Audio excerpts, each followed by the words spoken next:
Vamos a hablar de un tema que es bastante cotidiano, es decir, la naturaleza del yo. Un extraño habitante que tenemos, con el cual a veces nos llevamos bien y con el cual a veces nos llevamos muy mal.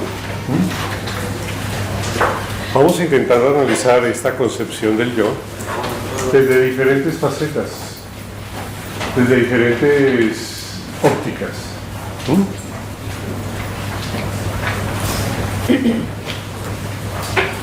En alguna ocasión, cuando Krishnamurti, que tal vez algunos de ustedes sabrán de qué va, un pensador oriental relativamente cercano, en alguna ocasión Krishnamurti daba una conferencia al público. Era un gran conferencista, era un gran comunicador, Krishnamurti. Después de terminar la charla, una señora se acerca con su madre a hablar con él, le pide un momento de tiempo para comentarle algo. La señora había tenido la pérdida de su esposo hace poco tiempo. Así que cuando se acerca a Krishnamurti, le dice que sufre mucho porque su esposo ha muerto. Entra en llanto. Krishnamurti se queda mirándola un poco imperturbable. Al final, cuando ya se le pasó un poco el estado a la señora, Krishnamurti la mira y le dice: ¿y a cuál de todos sus esposos usted echa de menos tanto? Ella, evidentemente sorprendida, voltea a mirar y le dijo: yo solo tengo un esposo, solo tuve un esposo. Y él le dice: no, usted tuvo muchos esposos. Es que seguramente con el que usted se casó no es el mismo con el que tuvo hijos. El que trabajó no es el mismo que estaba listo antes de morir cuando llegó la muerte. Eran muy diferentes todos ellos. ¿A cuál de todos usted echa de menos? Ella estaba acompañada de la madre por su hija, que se llamaba Popul Janakar, que más adelante se convirtió en su discípula. Vamos a hablar de esta condición tan extraña que es el yo, fuente de mucha literatura, fuente de la creación de lugares como las universidades de psicología. El yo es una cuestión un tanto extraña. Extraña. Cuando nacemos, cuando somos pequeños, bebés, ¿ustedes dirían que hay un yo en esos niños? Diríamos que la respuesta de un niño es altamente instintiva, razón por la cual no tiene la capacidad de todavía establecer un centro de unidad, un sentido de unidad. Pero a medida que pasa el tiempo, pareciera que construyésemos una estructura que tiene varios nombres y varios apellidos. Los filósofos le llaman sujeto. Sujeto porque es sujeto de cognición. ¿Sí? Cuando se habla de diferentes temas, en otras circunstancias se habla de individuo, es decir, una estructura independiente. Cuando hablamos de una estructura independiente hablamos de individuo. Cuando hablamos de una estructura cognitiva llamamos sujeto. Cuando hablamos de una estructura que tiene la capacidad de tener autoconciencia, entonces hablamos de yo. Cuando hablamos de una estructura que tiene la capacidad de reaccionar psicológicamente, le llamamos ego. Entonces tenemos a un fulano en nosotros con diferentes nombres y apellidos. Se llama yo sujeto ego, ¿sí? Individuo, y de esa manera convivimos con una actividad en nosotros que de diferentes formas y diferentes maneras se expresa a través de nuestra vida. Vamos creando algo, vamos creando un pequeño alien que va estructurándose a medida que el lenguaje se va produciendo. Tal vez el lenguaje es uno de los elementos más importantes que el ser humano tiene, y gracias a él desarrolla no solamente la madurez de su sistema nervioso, sino la posibilidad de poder contactar con el entorno y comunicarse con él. Por eso la importancia del lenguaje, que empieza a forjarse desde el nacimiento y empieza a desarrollarse entre los 2-3 años de manera mucho más contundente. El lenguaje es el impulso más grande que tenemos para poder conformar una forma de pensamiento que sea coherente. ¿Qué es lo que hace el lenguaje? El lenguaje permite fijar información a través de la memoria. El lenguaje permite permite asociar información a través de la reflexión. El lenguaje permite, en la medida de las posibilidades, tomar conciencia de lo que se dice, es decir, activa procesos conscientes, deriva en el saber de procesos conscientes. Y también a través del lenguaje empezamos a crear instrumentos como mío, propio, quiero. Es decir, el lenguaje empieza a declinar las frases en primera persona y vamos creando el sentido de lo mío, el sentido de lo propio, el sentido del yo. Lo creamos sin darnos cuenta. ¿Sí? Eso es como la barba en los chicos. Se empieza a salir sin que nos demos cuenta, va apareciendo. Como los vellos en las piernas en las personas adolescentes. Empieza a aparecer sin darnos cuenta. Es como el sudor. Con el calor empieza a aparecer sin darnos cuenta. Gracias a la maquinaria del lenguaje y todo lo que implica la estructura de podernos en comunicación, vamos a emplear este mecanismo de comunicación para introducir una nueva variable que no tienen los mamíferos superiores y que sí posee el hombre: una capacidad extraña de comunicación, una capacidad extraña en la que podemos comportarnos y funcionar de una manera que es totalmente diferente. Asociado al lenguaje vienen otros mecanismos de comunicación. Ya cuando el sistema nervioso está un poco más maduro, entonces podemos, por ejemplo, asociarnos a través del arte, asociarnos a través del juego, asociarnos a través de los paralenguajes, señas, picar el ojo, abrir las manos. Es decir, hay cosas que se dicen sin necesidad de palabras a través de mecanismos de paralenguajes. Y a la medida que pasa el tiempo empezamos a crecer, el sistema nervioso empieza a desarrollarse y el proceso de acopiar información, relacionarla, apropiarla y ser consciente de ella va forjando una especie de identidad, va forjando un punto en común, un punto frecuente, y ese punto frecuente le llamamos un yo. Ese es el yo. El yo, nosotros lo proponemos desde la Advaita como el concepto más frecuente en todo pensamiento, lo más común en todo pensamiento es soy. Proponemos que el pensamiento más común, la actividad más común asociada a todo pensamiento es soy. Proponemos que no hay pensamiento más corto, más pequeño que yo. El yo posee varias condiciones, es como la física cuántica. Ayer les hablé un poco de partículas subatómicas y los que organizan me dicen, no hable de eso, porque es que hablar de eso la gente se confunde. ¿Sí? Pero hace más o menos 100 años se planteó que la energía se puede encapsular y que no hay una fracción de ese encapsulamiento. La energía está por cápsulas, por cuantos. El cuanto fue un descubrimiento de Planck, se llama el cuanto, la constante de Planck. Es un cuanto, es una energía mínima, no se puede establecer una parte de ella. Así pasa con el yo es la medida mental más pequeña que se puede pensar. No se puede pensar en medio yo. No, se piensa en yo, en mí, en soy, en estoy. Entonces el yo desde nuestra perspectiva tiene varias funciones, es como la base sobre la cual podemos construir muchos procesos cognitivos, porque no se puede pensar menos que él, de la condición propia del yo. El yo es lo más frecuente de todo pensamiento. El yo, cuando nosotros funcionamos mentalmente, cuando nos emocionamos, siempre hay una particular condición de apropiación del pensamiento y se llama yo. Como es una partícula, como es una actividad que va creciendo, que se va afianzando, con el tiempo se convierte en lo que llamamos egoísmo, que no es virtud, no estamos hablando del proceso moral, sino del proceso cognitivo, egoísmo. Empezamos a forjar una condición cognitiva egoica, un proceso de egoísmo, aproximadamente a los 7 años. Y a esos 7 años el niño empieza ya a poder reflexionar con cierta madurez, a tener cierta conciencia de sí mismo, y es ahí donde viene el problema.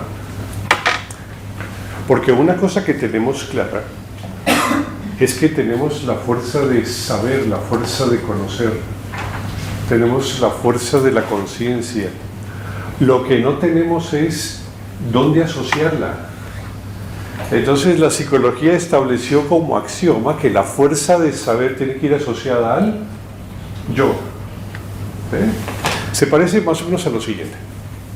Cuando hablamos, las ondas van por el aire. ¿Estamos de acuerdo? El medio sobre el cual ellas se transportan es el aire. Hace unos siglos estaba la luz, éramos conscientes de ella, y se notaba que en los espacios vacíos donde había aire también se podía ver la luz, por lo tanto el aire no era el medio apropiado para que ella fluyera, tenía que haber otro medio. Ese medio le llamaron éter. Éter. Le llamaron así. Entonces empezaron a buscar el éter. ¿Cuál era la velocidad de la luz sobre el éter? ¿Hacia qué lugar se movía el éter? Y al final se dieron cuenta de una cosa, de que así como se requiere un medio para que la voz fluya, la luz no requiere medio para que fluya. El propio impacto, los propios fotones no requieren de medio. Pero se dieron cuenta de eso muy tarde, se dio cuenta de eso básicamente Albert Einstein, cuando planteó que no se requería el medio del éter y que si lo desechábamos, pues en consecuencia de ese desechar tendríamos más claridad para poder entender qué era la luz. Nosotros tenemos la conciencia. La conciencia. ¿Cuál es el medio que se apropia de ella? El yo. Parece fácil, ¿no? Hay comida, tengo hambre, ¿qué hay que hacer? Pues comérmela. Se estructuró de manera muy cercana el hecho de que el yo es fuente de conciencia, y a los 7 años un niño empieza a ser consciente de sí mismo y empieza a ser consciente del mundo, es decir, sabe de sí. Ser consciente es una fuerza que opera como saber, como conocer. Es el impulso cognitivo, el impulso de saber y conocer, es lo que lleva a entender, lo que lleva a comprender. Eso es la conciencia. Si ustedes intentan definir la conciencia, van a pasar saliva. Van a pasar saliva. Porque intentar definir la conciencia es como intentar definir el punto euclídeo, que es indefinible. Las líneas son sucesiones infinitas de puntos. ¿Se acuerdan del colegio? Ustedes eso ya no se acuerdan mucho, porque son mayores de la clase. Pero en el colegio se decía que una línea es una infinita sucesión de puntos. ¿Y se acuerdan que es un plano? Es una infinita intersección de líneas. ¿Y se acuerdan que es un volumen? Es una infinita intersección de planos. Y todo se basa en el punto, pero el punto es indefinible. Qué paradójico, ¿no? Podemos apreciar los volúmenes, los planos, conocerlos, medirlos, digitalizarlos ahora, porque ya se puede digitalizar. Y sin embargo todo eso se basa en algo que es inapresable. En las matemáticas hay lo que se llama el infinitésimo. Una cantidad tan pequeñita, tan pequeñita, tan pequeñita, tan pequeñita que se llama infinitésimo. Y esa es la base del cálculo diferencial. Entonces se presupone que el infinitésimo en un punto es una magnitud. Eso se presupone, lo presupuso Newton y Leibniz. Y ahí aparece el cálculo infinitesimal y una presunción de que en una ecuación, en una función, en un punto muy pequeñito, muy pequeñito, muy pequeñito, ahí hay una cantidad. Es decir, en un infinito, en un infinitésimo, en una adimensionalidad, cabe una cantidad. ¿Me siguen? Pues es loco, pero eso es lo que pasa. Tocaba justificar las cantidades y la mejor manera de justificar las cantidades fue la abstracción del infinitésimo. ¿Sí? Y eso nos pasa un poco a nivel de la psique. Un niño a los 7 años empieza a ser consciente de él, empieza a ser consciente del mundo que le rodea. Pero tenemos una fuerza que es la conciencia, que parece a la gravedad. Es una fuerza que está inmanente en el universo. La gravedad es una fuerza de atracción entre los cuerpos conectados. En todas partes hay gravedad, más o menos, pero en todas partes hay gravedad. Así hay el saber. Nosotros planteamos que la conciencia a veces es diferente a lo que se define normalmente en los libros occidentales. Nosotros se plantea en el occidente, por ejemplo, que la conciencia es la fuerza del saber, estamos de acuerdo. Se plantea que la conciencia es el brillo de la mente. Algunos plantean que es la inteligencia que hay en la mente. Otros plantean que la conciencia está en la mente y es una función de ella. Otros dicen que está fuera de ella y que se asocia a la mente.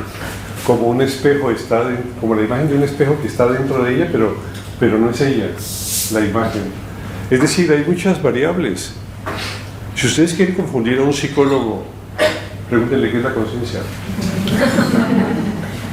Si quieren confundirlo, pregúntenle qué es la mente. Y les contestarán igual que un sacerdote cuando le preguntan qué es Dios. Si a un sacerdote le preguntan qué es Dios, uy, eso cada quien dirá una sarta en su repertorio de cualquier cosa, ¿no? O pregúntenle, por ejemplo, ¿existe el cielo? La respuesta puede ser extraña, ¿no? Extrañas. Porque hay ciertas presunciones de algo siendo otra cosa o de otra cosa siendo algo, pero cuando vamos a temas que son tan complejos, tan universales, las respuestas no suelen ser tan claras como quisiéramos para poder entender el universo que nos rodea. A los 7 años, gracias a la presencia del lenguaje, gracias a la presencia del juego, gracias a la presencia de la sorpresa, gracias a la presencia de que el sistema nervioso va creciendo, va aumentando, llegamos entonces a la conclusión de que podemos comunicarnos con el entorno y reconocernos a nosotros mismos, es decir, aparece la conciencia. ¿Y esa conciencia dónde la colocamos? ¿De quién es? ¿Quién es propietario? ¿Quién dice se entiende? ¿Quién dice me entiendo? Pues tiene que haber alguien que se llame yo. Es que es lo más lógico, lo más común. Eso se cae de su peso, es un axioma. La presentación que en Oriente se hace del yo es muy diferente a la presentación que se hace en Occidente del yo. Esa es una de las grandes brechas que hay entre meditación y psicología, jóvenes. Por eso siempre seguirá existiendo una brecha, por más de que intentemos hacer seminarios y congresos como estos. Habrán brechas. ¿Por qué? Porque los paradigmas sobre los cuales estamos construyendo las ideas son a veces un poco diferentes. Por ejemplo, para muchos de ustedes es claro que Adán y Eva vivieron en el paraíso. ¿Se lo creen? Bueno, pero resulta que Eva se acercó a un árbol donde había una manzana y se la dio a comer a Adán. Culpa de Eva. No hubiera sido por Eva, no pasa lo que pasa.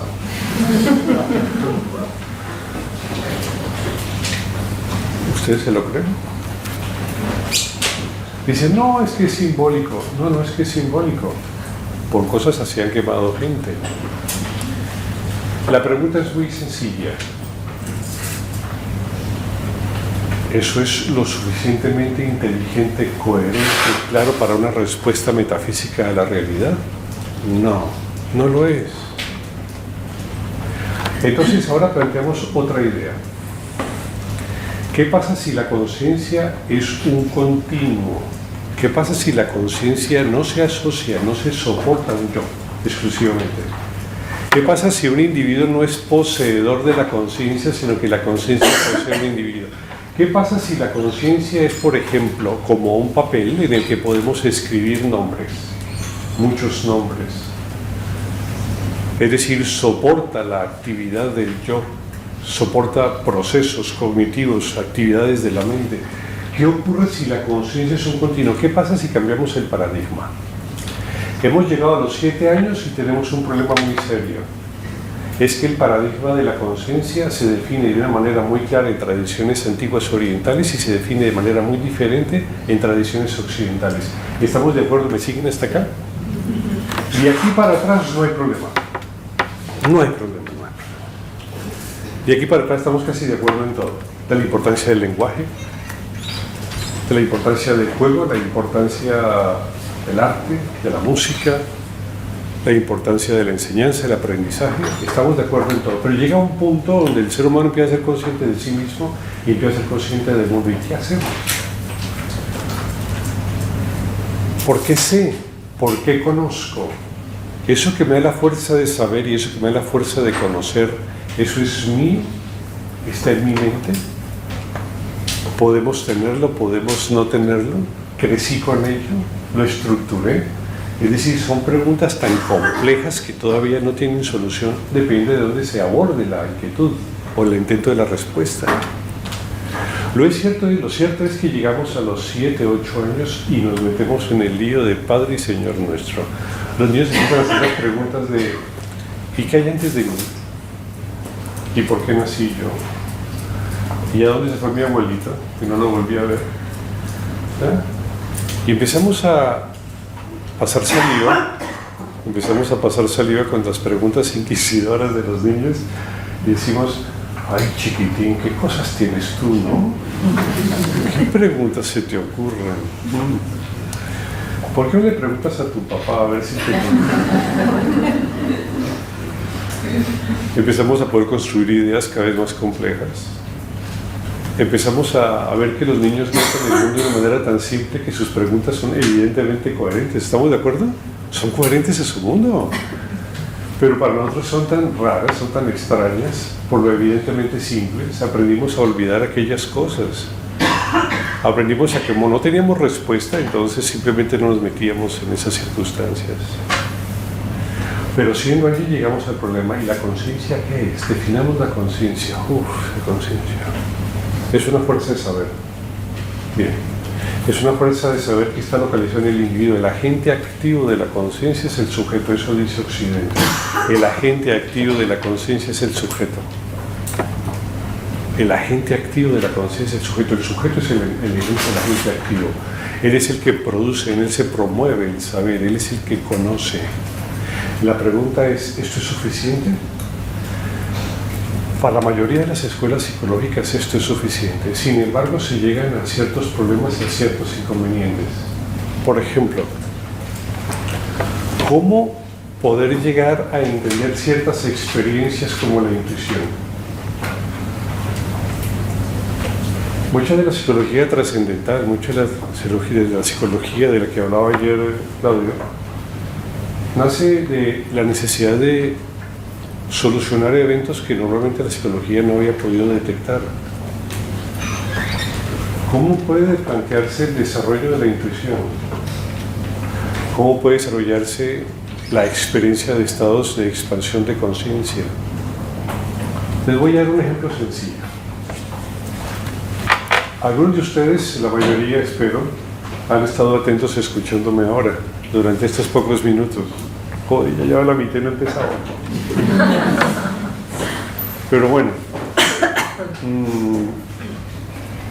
Y mientras me están escuchando, ustedes han logrado lo que se llama estar concentrados. ¿Estamos de acuerdo? Se han concentrado en mi voz, se han concentrado en mi figura, ¿no?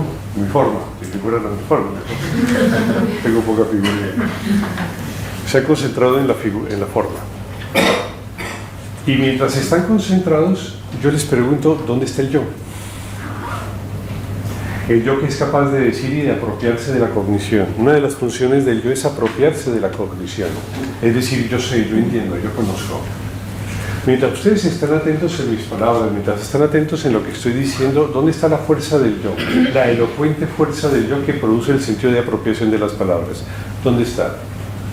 ¿Dónde está cuando ven una película de cine y esta película de cine es interesante de tal manera que se volcan y se concentran sobre ella? ¿Dónde está el sentido del yo cuando ustedes leen un libro y cuando lo hacen simplemente desaparecen en lo que están leyendo? Ni siquiera distinguen las letras. Es más, cuando ustedes leen y están concentrados, ni siquiera notan que la hoja es pasada por la mano. ¿Lo han notado? Ni siquiera se ve al dedo, al mugroso dedo, a la uña sucia, se la ve pasando por ahí. No se ven las letras, no se perciben los párrafos. ¿Estamos de acuerdo? Ustedes no ven las letras, no perciben los párrafos. Hay solamente un continuo de saber extraño. Y la pregunta es, ¿ese continuo de saber tiene propietario? Mientras ocurre, no después ni antes. Mientras ocurre, ¿tiene propietario?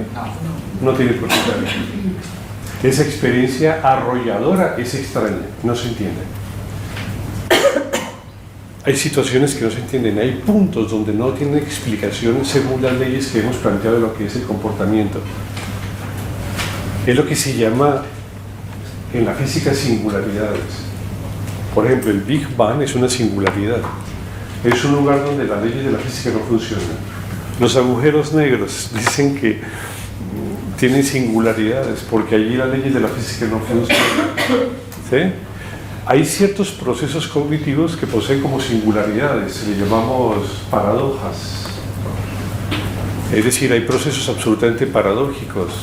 Por ejemplo, el proceso que hay en la cognición cuando hay telepatía, el proceso de la cognición cuando hay intuición, el proceso de la concentración. Hay muchos elementos que no logramos descifrar y en los cuales no está presente esa función cognitiva que pareciera que tiene la fuerza de la cognición.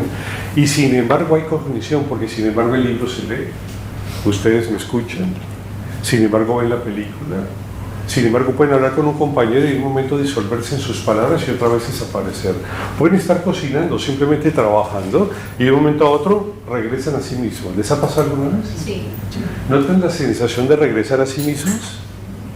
Esa sensación de regresar a sí mismos es tener conciencia de mí. ¿Estamos de acuerdo? Es tener conciencia de mí. La pregunta es, ¿siempre tienen conciencia de sí? ¿Siempre hay conciencia de sí? No. Hay instantes donde no lo hay.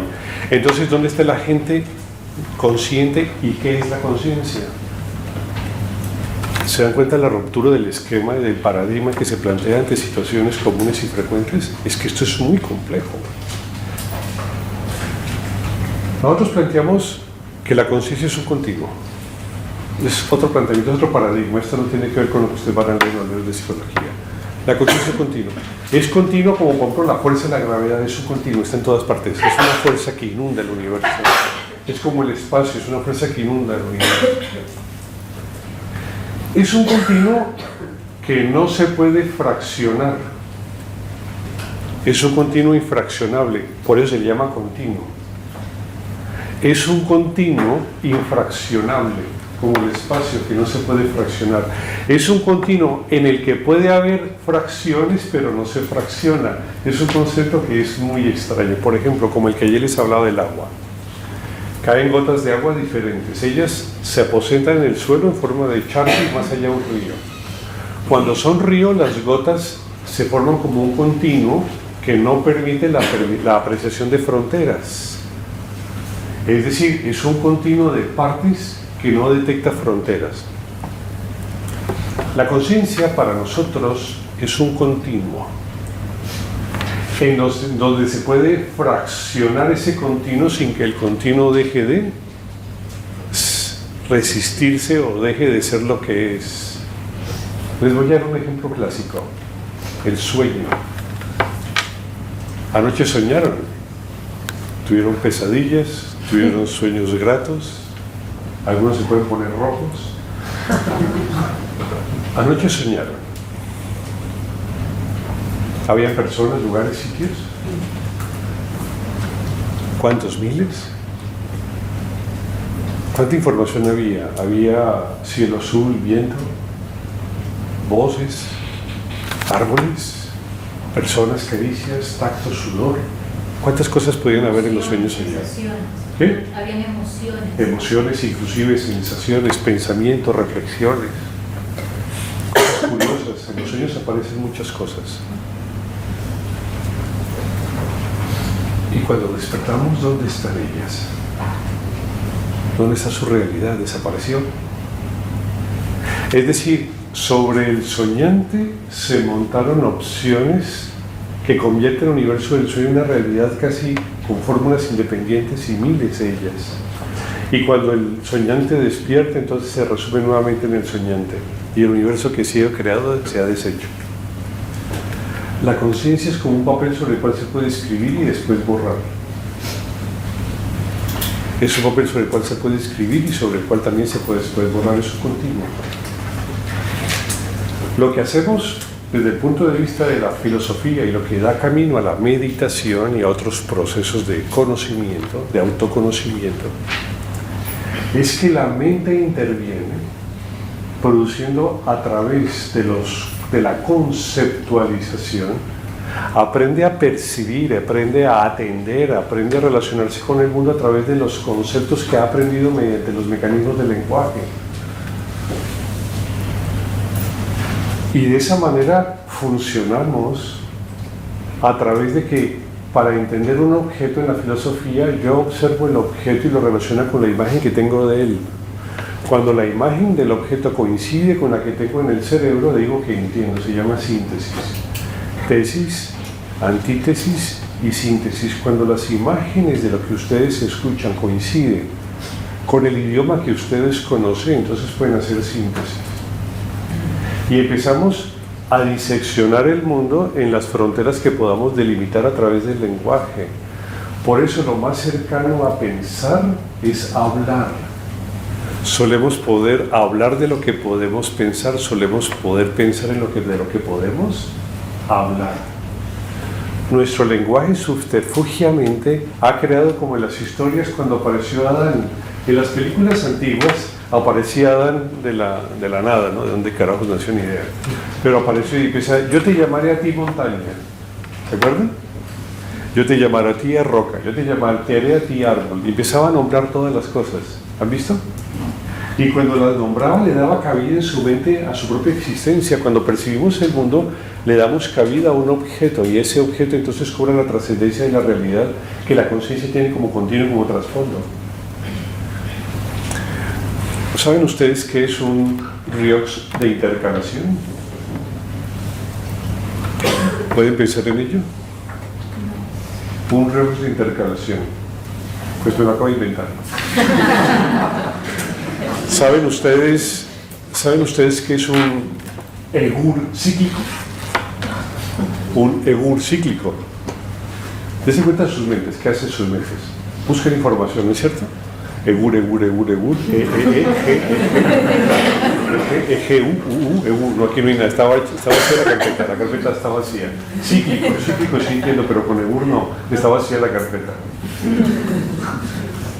Se da cuenta que usted no puede establecer fronteras claras conceptuales porque no tienen atrás el concepto como imagen. ¿Entienden lo que les digo? Eso se le llama dudar. A eso se le llama duda. Eso es dudar. Cuando no pueden ser capaces de forjar una imagen concreta en su propio mundo interior, le llaman dudar. ¿Han visto alguna vez un círculo cuadrado? ¿Qué pasa en sus mentes? Se dan cuenta que entra en retro. No puede conceptualizar el evento. ¿Entienden qué es conceptualizar? Pensar es tomar la imagen del objeto, compararla y notar la coincidencia entre ambos eventos. Cuando no hay coincidencia, buscamos otra y así sucesivamente.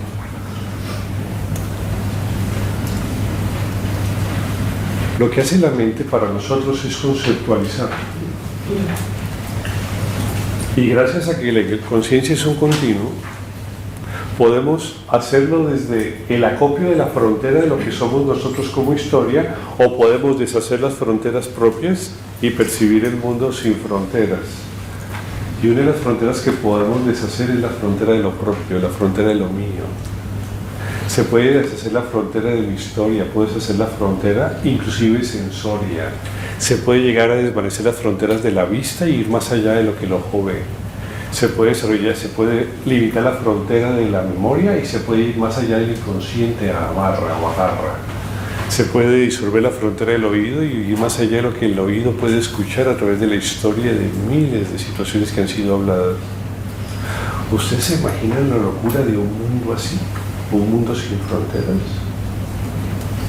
Lo que planteamos entonces nosotros es que cuando un individuo reacciona bajo ciertos atributos cognitivos, establece el sentido de apropiación de las fronteras y de los pensamientos y las emociones que está generando.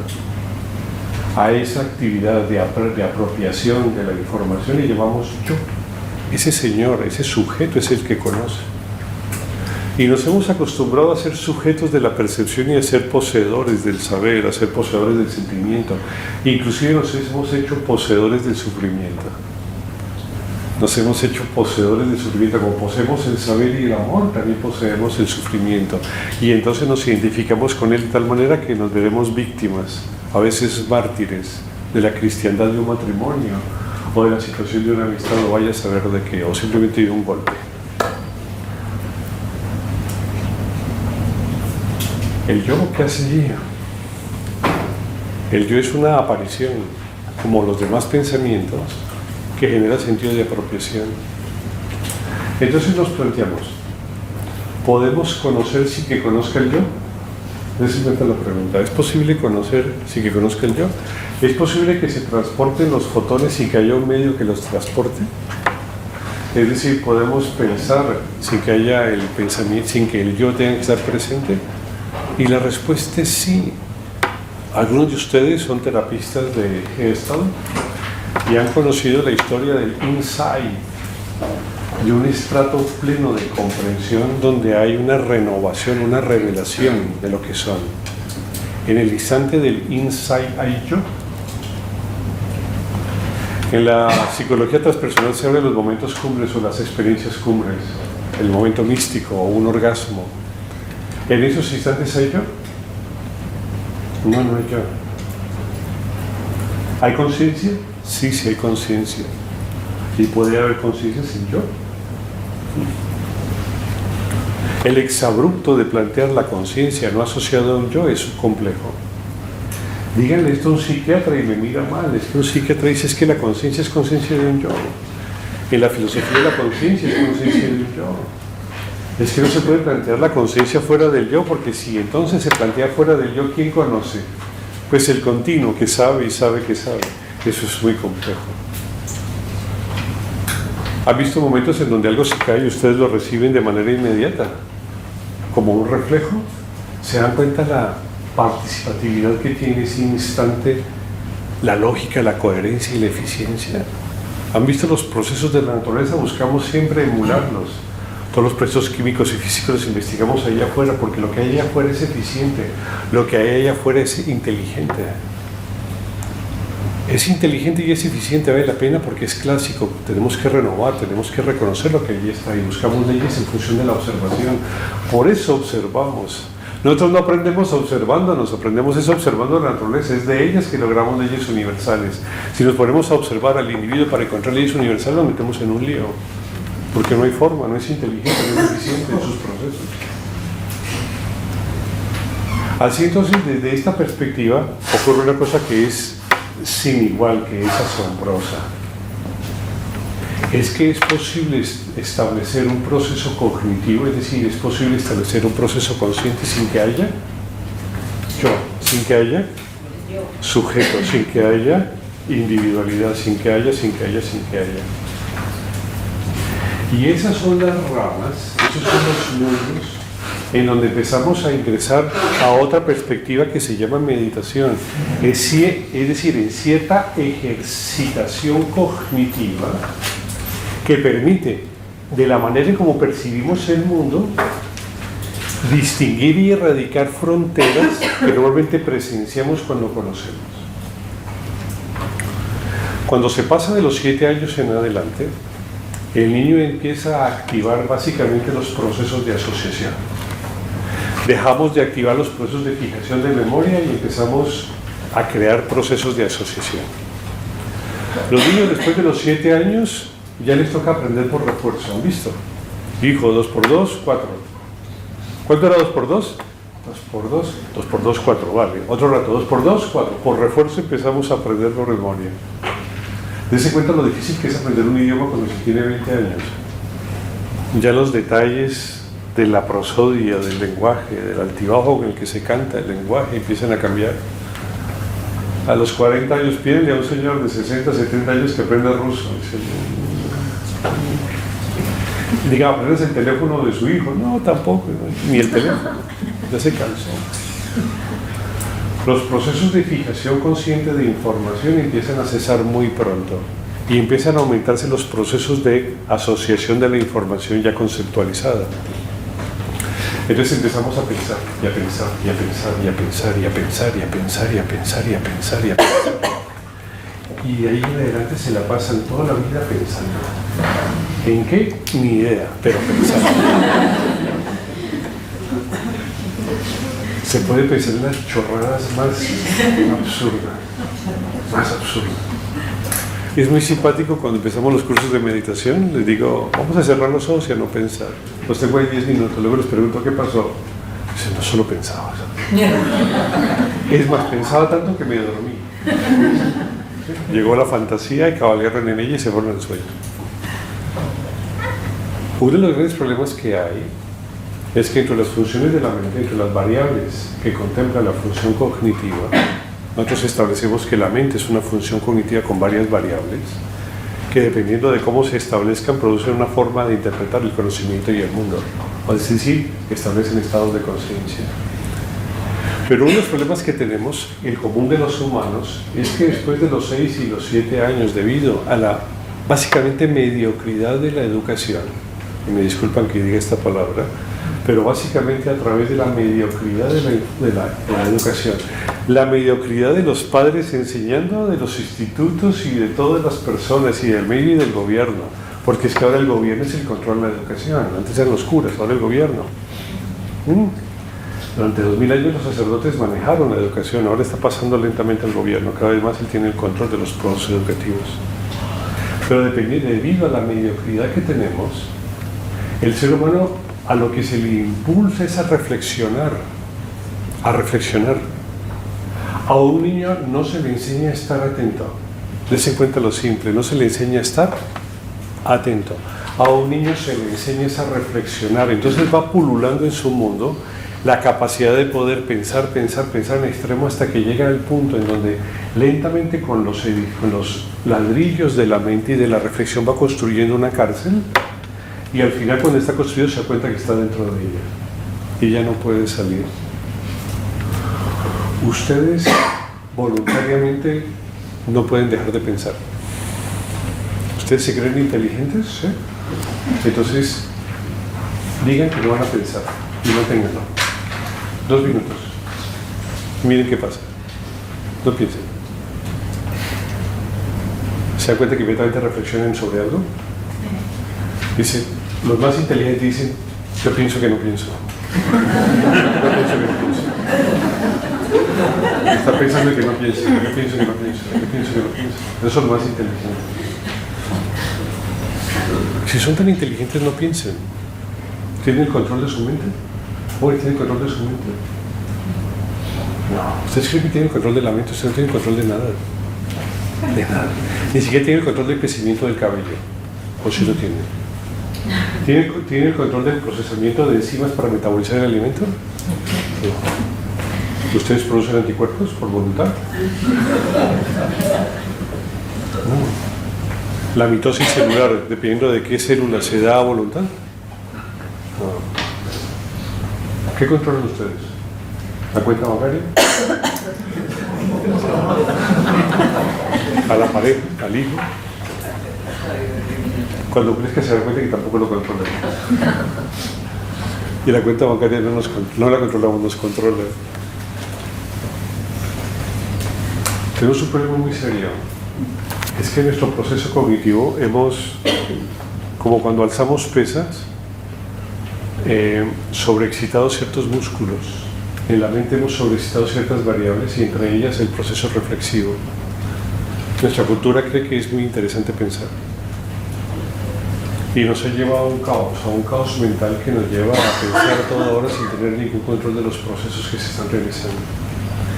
Eso ha hecho que cuando interpretamos el mundo lo interpretamos como lo vemos, a través de la dualidad, a través de las emociones, a través de los sentimientos, a través de los pensamientos.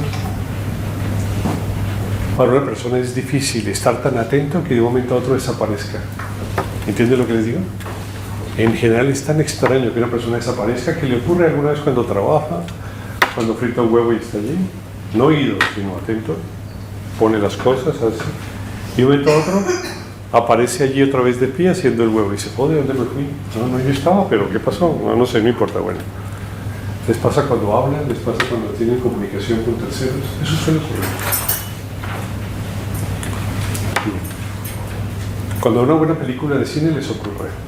Acaba la película de cine y ustedes están exultantes. ¿Saben por qué están exultantes? Porque no había un sujeto. Porque habían fluido, se llama fluir ese concepto. El concepto que en la psicología empieza a aparecer como fluir es una respuesta sin que haya un sujeto de por medio produciendo la acción. Tal vez la manera más diestra, más inteligente y más poética con la que se ha hablado de este tema lo dice el taoísmo. Se llama en el taoísmo Wei Gu Wei. Se dice hacer sin hacer, que nosotros podríamos traducir como hacer sin que nada. Le preguntan a Lao Tse, ¿cuál es la enseñanza suprema? Dice, Wei Gu Wei. Hacer sin quien haga. Y sin embargo, hacer. Hacer sin quien piensa. Y sin embargo, pensar. Hacer sin quien haga.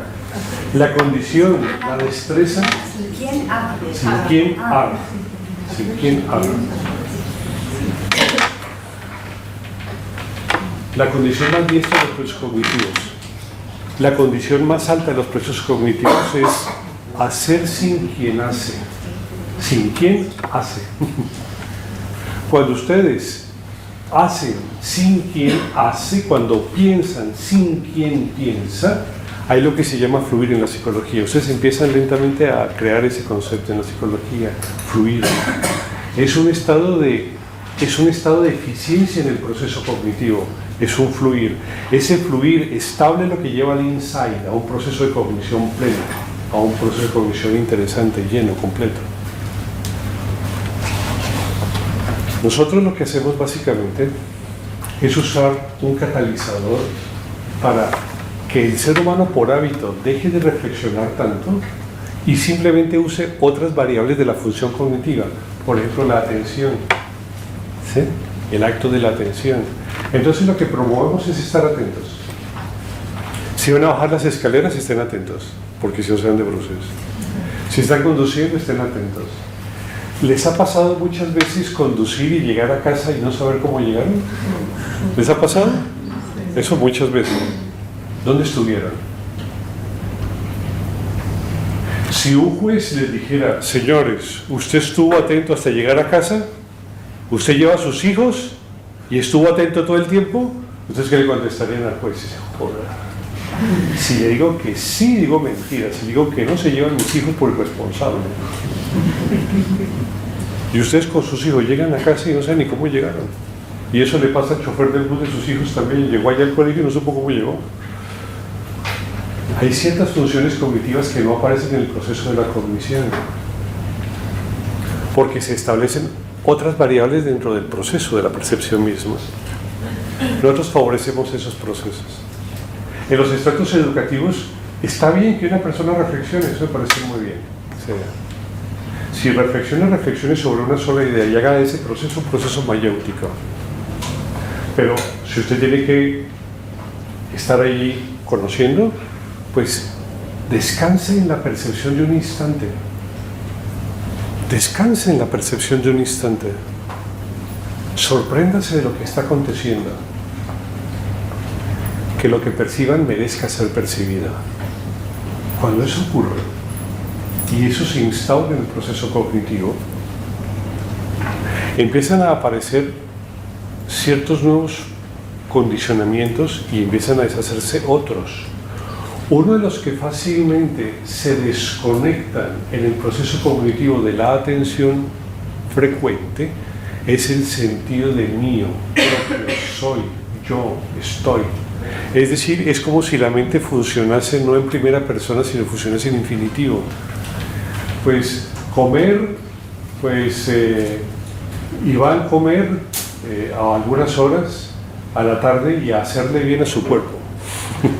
No hablo de mí, porque no hablo en infinitivo, no hablo en primera persona.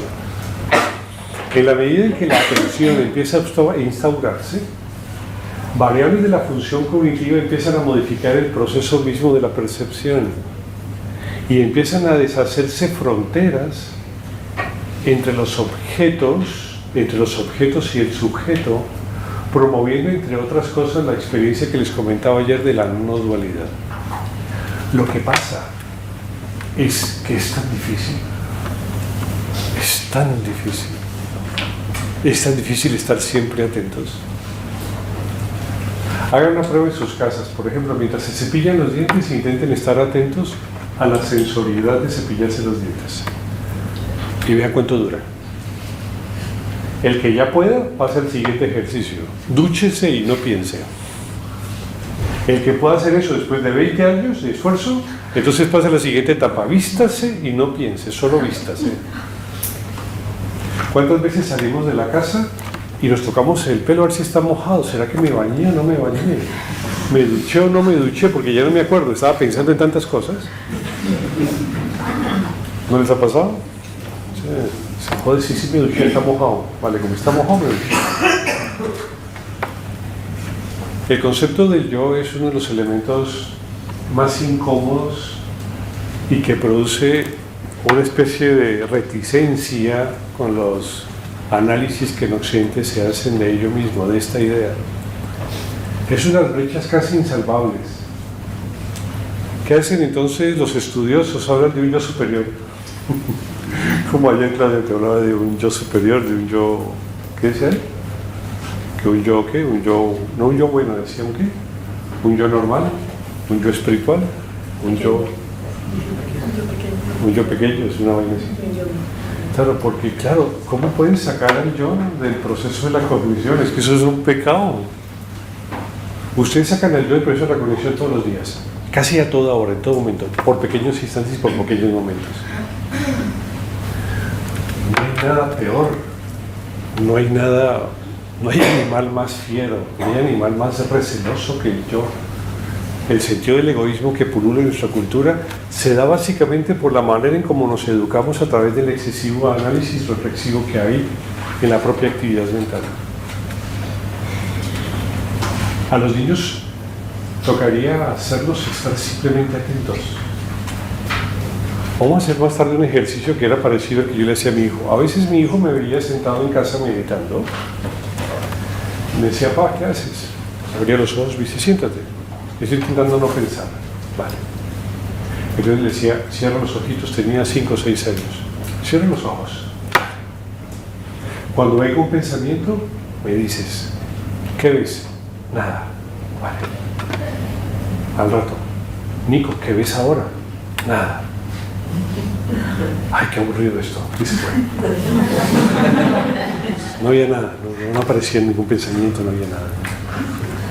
Qué suerte. Eso con todos los niños. Háganle a un niño este ejercicio y todos les dicen lo mismo. Ay, qué aburrido, no se piensa, no es nada. Y de hacer esto cada vez, a veces me encontraba cuando salíamos de viaje o en su propia habitación, allí, ¿no? Cuando creció, por ejemplo, Talis, ahora tiene ella 18 años, a veces hablamos y me dice, mis amigas son muy extrañas. ¿Por qué? Porque sufren mucho. ¿Y por qué sufren mucho? No, por el novio, o por la amiga, o por esto. Y entonces entran en emociones fuertes, empiezan a llorar. ¿Y a ti no te pasa? Dice, no, yo, pues, cuando veo una emoción la puedo observar venir. Entonces cuando observo la emoción que viene, ella se diluye. Entonces la gestiono de una manera en que no sufro, la veo, percibo. Y le digo a mis amigos, a mis amigas le dice ella a esas amigas, traten de observar los sentimientos para que desaparezcan. Y me miran como que soy malvada. Y me dicen, ¿por qué sufren si no es necesario sufrir? Basta saber que existen y dar una solución. Básicamente tomar una decisión en sus vidas. ¿Por qué les cuesta tanto? ¿Por qué la gente sufre tanto si no es necesario? Entonces le digo, Talis, lo que pasa es que tú aprendiste a gestionar la mente de otra manera. Tú aprendiste a tener la capacidad por tu propia autoindagación de observar tus propios pensamientos.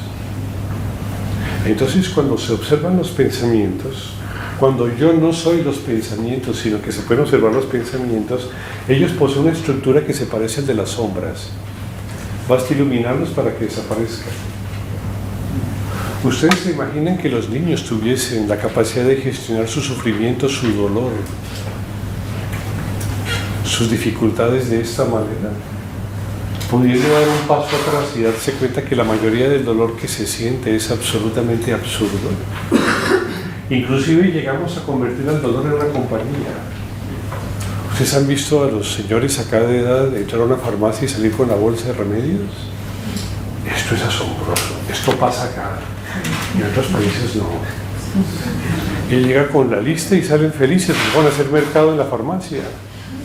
¿Y cuántas me tomo? No, yo 15, no, yo 4, yo 8, yo 12. Joder. Porque aquí el dolor no sabe gestionar, el dolor físico no se sabe gestionar. No saben que el dolor físico se puede gestionar dejando que duela. Miren la simpleza, dejen que duele el dolor. Cuando el dolor duele no desaparece, pero duele de tal manera que se hace soportable. Como el frío, dejen que el frío enfríe su cuerpo, no luchen, no establezcan pautas de lucha ni de enfrentamiento. Y notarán que las cosas son diferentes. El yo es uno de esos elementos complejos que hacen que no exista claramente una especie de puente entre Oriente y Occidente.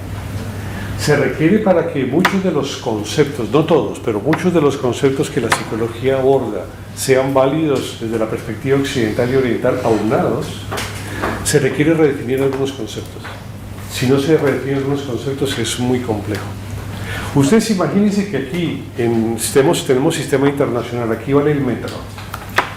Vamos a los ingleses y allá están los pies y las pulgadas. Vamos a los antiguos egipcios y allá están los codos sagrados.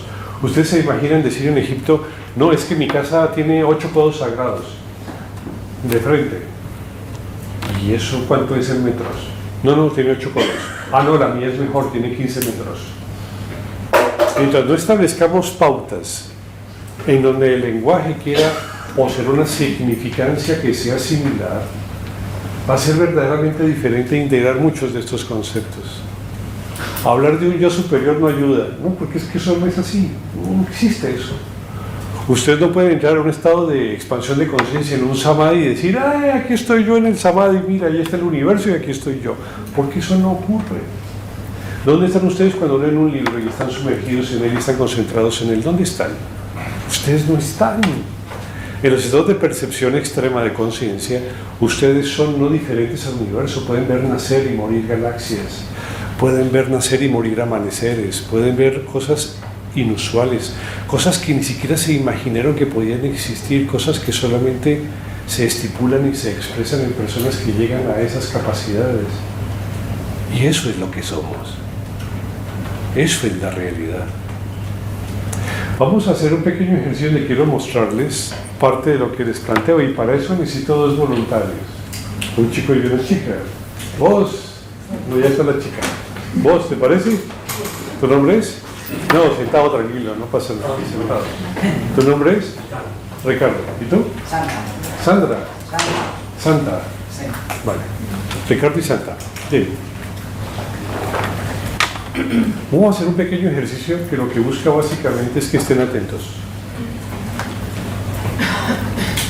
Y cuando estén atentos vamos a indagar cómo cesan muchas fronteras que normalmente ustedes establecen cuando están pensando en su cotidianidad. ¿Me entienden? Lo que quiero mostrarles es cómo el sentido del yo es tan fácil de que desaparezca y cómo la agitación mental que hay en sus mentes también se puede disolver de una manera muy sencilla. ¿Les parece? Cuando yo les pida, cuando yo les pida cerrarán todos los ojos. Y a Ricardo y a Santa les haré algunas preguntas.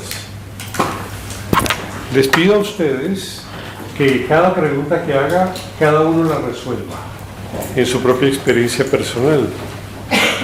Que si la resuelven antes de que Ricardo y Santa lo hagan, pues simplemente esperen la siguiente pregunta o escuchen lo que están diciendo ellos. Si no alcanzan a resolverla y yo hago una nueva pregunta, entonces déjenla de lado y vayan con la siguiente. Esto es muy sencillo, es muy simple. Los voy a poner a pensar, pero los voy a hacer pensar en el presente que merece ser pensado. ¿Entienden? Porque es que pensar merece ser pensado cuando hay que pensar. Y pensar no merece ser pensado cuando no hay que pensar. La gente cree que la meditación es ir en contra de la mente. ¿Han visto es como cuando uno lee un libro como La voz del silencio, que es tradición tibetana.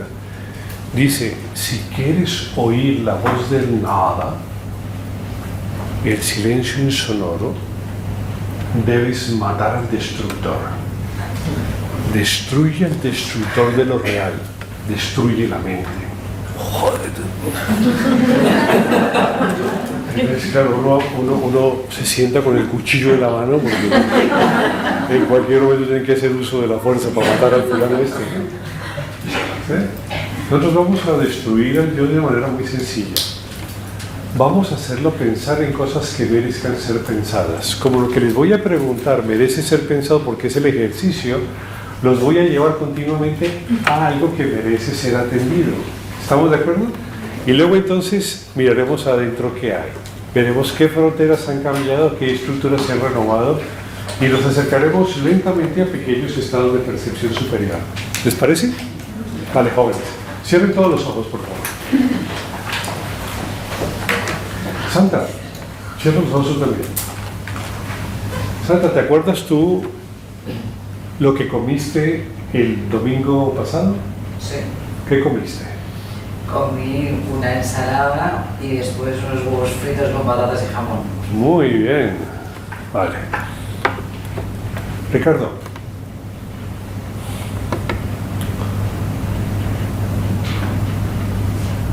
¿Te acuerdas de lo que sabe el limón?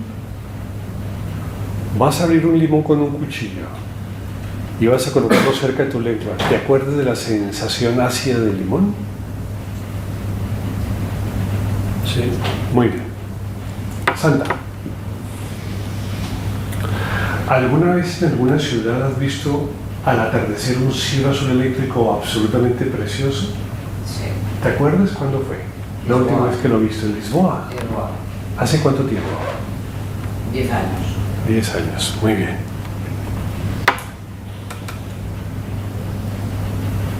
Ricardo, ¿alguna vez en tu vida has tenido en las manos una tela de seda o algo parecido a la seda? Sí. ¿Puedes intentar recordar la sensación táctil de poder sentirla? Su soltura, su caída, lo fría que es, ¿lo puedes notar? Sí. Muy bien, gracias. Santa, ¿cuándo fue la última vez que montaste en bicicleta? No recuerdo. La idea es intentarlo, vamos, asocia y trata de recordar. ¿Cuándo fue la última vez que montaste en bicicleta? 15 años, 20. ¿Te acuerdas del color de la bicicleta? Negra. Negra, vale. Ricardo,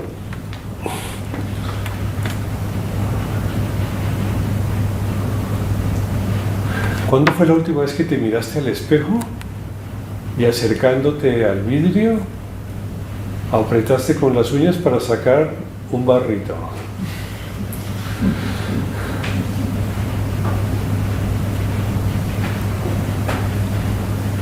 ¿Qué edad tenías? Sin vergüenzas, tranquilo. Puede ser hace año y medio o 2 años. Muy bien. Santa, te hago una pregunta. Mira tu mente.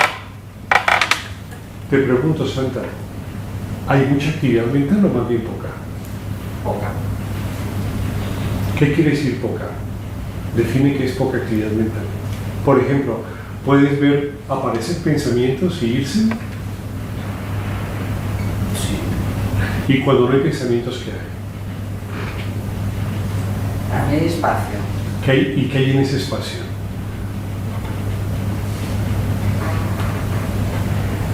Nada. Yo diría tranquilidad, pero Vale. Muy bien. Ricardo, vamos a intentar ver a tu mente. Santa, por ejemplo, su mente se le ha ralentizado un poquito. Quiere decir que no tiene la agitación que normalmente posee cuando está en su vida cotidiana. ¿En ti qué ha pasado?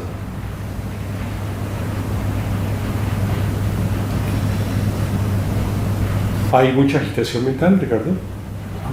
No. No hay mucha agitación mental. ¿Qué hay, Ricardo?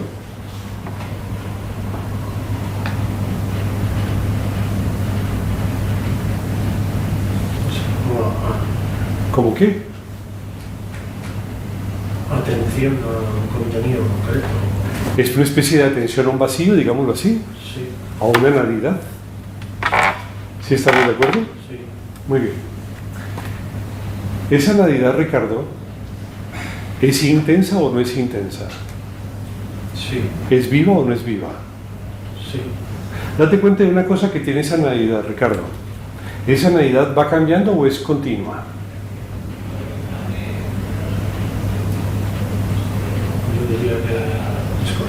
Es continua. Lo maravilloso de esa experiencia, Ricardo, es que finalmente estás teniendo una experiencia que es continua. Es decir, podrías estar allá bastante tiempo, cosa que no ocurre con los pensamientos ni con las emociones. Esto sí es continuo.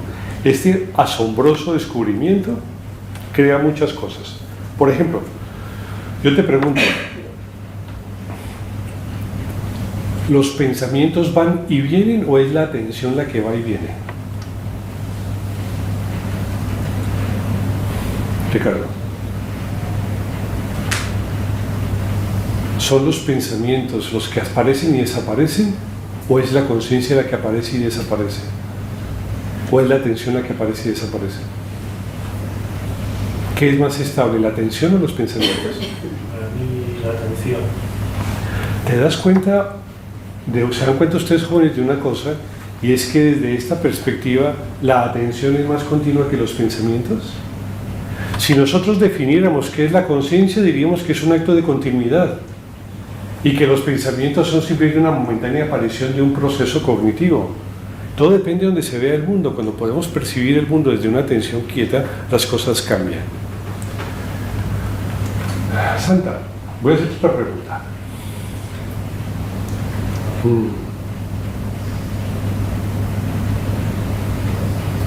¿Cuándo fue la última vez que peinaste a otra persona?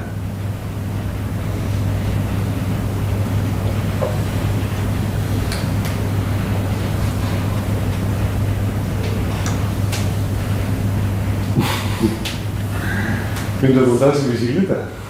Más o menos.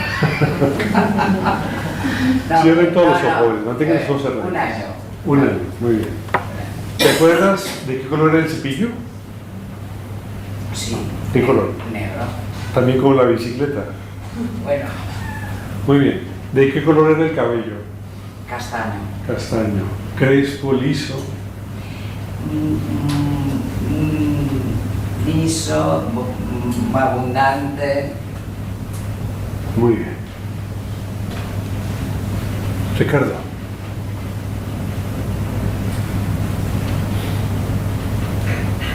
¿Aparecen muchos pensamientos, Ricardo? ¿Hay una excesiva agitación o hay quietud? Aparece alguno, pero diría que hay quietud. Muy bien. Date cuenta de lo paradójico, Ricardo. Estás en un punto de la percepción interior donde eres capaz de notar la aparición de un pensamiento y notas que cuando eres consciente de su aparición, él desaparece de inmediato. ¿Lo notas? Es decir, cuando subterfugiamente aparece un pensamiento y tú lo detectas, inmediatamente él se diluye. ¿Lo notas? ¿Y qué queda?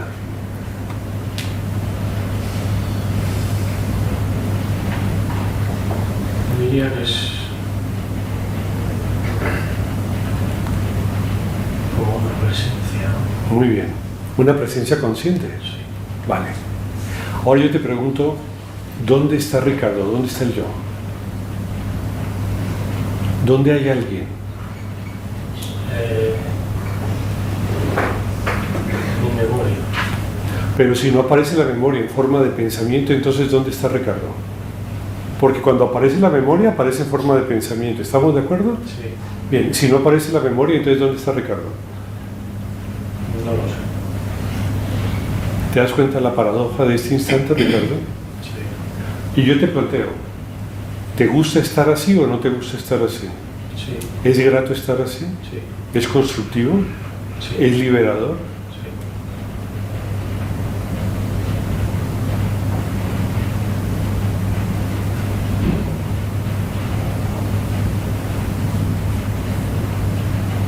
Es extraño. ¿Por qué? Cuéntame. ¿Te ha pasado esto alguna vez? Sí. ¿Por qué es extraño?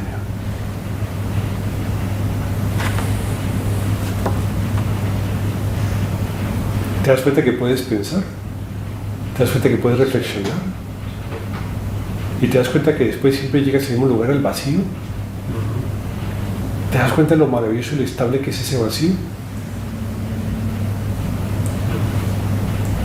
Has llegado a un punto, y muchos de ustedes también, asociados a ese vacío, al que llamamos primer nivel de meditación, en donde desaparecen los contenidos mentales.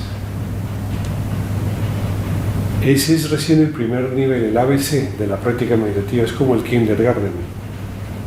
Y sin embargo nota, Ricardo, lo absolutamente quieto y maravilloso que es esa percepción, ¿no es cierto?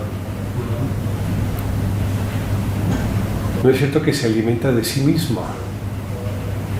¿Notas eso? Sí, no hay nada más. Observa esa quietud, ese silencio. Observa esa quietud y ese silencio. Y mira si tiene partes.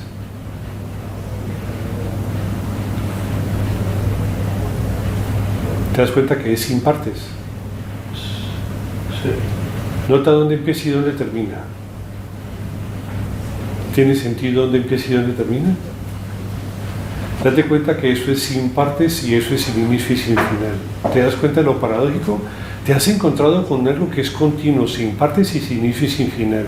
Y dices que eso es atención, que eso es presencia. ¿Te das cuenta de la fuerza de la presencia? ¿Te das cuenta de que si apareciese una emoción, que si apareciera una ilusión, podrías percibirla, detectarla y inmediatamente se disolvería? Ese en sí mismo es un estado terapéutico. Ese estadio en sí mismo es una actividad terapéutica, porque es tan absolutamente neutral que impide que cualquier conflicto aparezca y se desarrolle en tu psique. ¿Entiendes? Por eso practicar la meditación bajo estratos que sean conducentes a algo coherente se convierte no solamente en una práctica cognitiva, sino en una práctica que permite desarrollar una actitud de bienestar interior profundo. ¿Me entiendes, Ricardo? Eso en sí mismo es altamente terapéutico. Ese es un estadio, Ricardo, donde el sistema nervioso está tan absolutamente relajado que se parece muchísimo a un estado de sueño en gran descanso.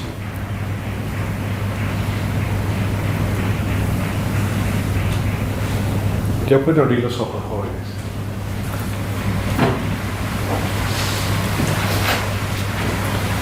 He intentado a través de esta práctica que ustedes noten cómo algunas de las fronteras que estipulamos mentalmente como miedo, inquietud, gozo, soy, mío, yo, quiero, puedo, momentáneamente son capaces de desaparecer.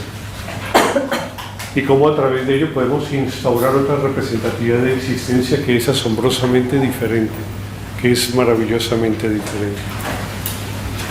Y todo fue en algo que se estipula como esencial y básico. Pensar en algo que merece ser pensado. Esa es la mejor terapia. Hacer las cosas que merecen ser hechas y pensar las cosas que merecen ser pensadas. Cuando eso ocurre, las fronteras del sentido del sujeto tienden a desaparecer y surge la aparición de nuevos estados de percepción. Esto es lo que quería compartir con ustedes. Muchísimas gracias. Ya me estoy haciendo